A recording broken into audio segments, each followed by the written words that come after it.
Hello my dear guys, আসসালামু আলাইকুম। উসমান সাল মেডিকেল সার্ভিসেস ইউটিউব চ্যানেলের পক্ষ থেকে আপনাদের জানাই স্বাগতম। আশা করি আল্লাহর রহমতে আপনারা সবাই ভালো আছেন।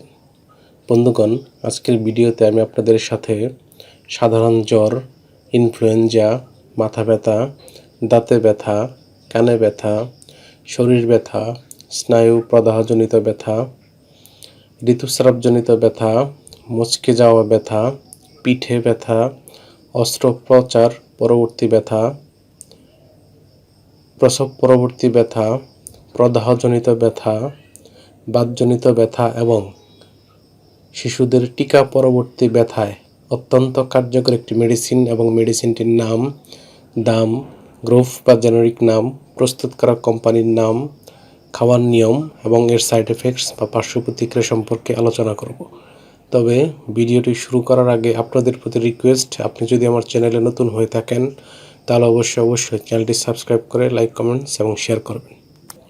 বন্ধুগণ, সাধারণ জ্বর, ইনফ্লুয়েঞ্জা, শরীর ব্যথা, কানে ব্যথা ইত্যাদি ব্যথাজনিত কারণে আমরা বিশেষজ্ঞ ডাক্তারের শরণাপন্ন হই এবং ডাক্তারগণ তাদের পরামর্শপত্রে বা প্রেসক্রিপশনে যে ওষুধটির কথা লিখে থাকেন তার নাম হলো লোট্যাম্প ট্যাবলেট বা লোট্যাম্প ওরাল সাসপেনশন বা সিরাপ।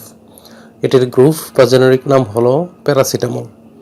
এটির উৎপাদনকারী প্রতিষ্ঠানের নাম হচ্ছে রেফ ট্যাকোস ফার্মা।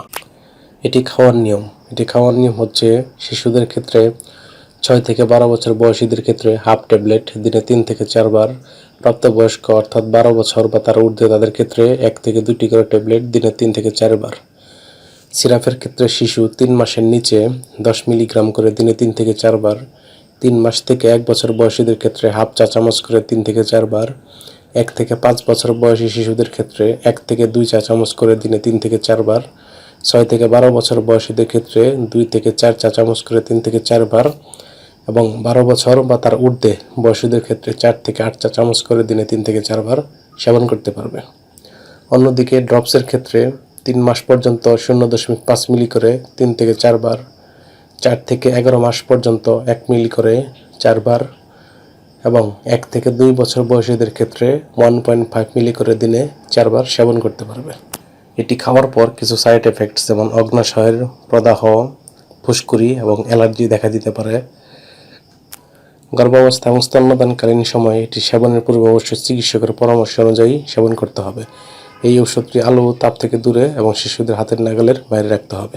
ধন্যবাদ।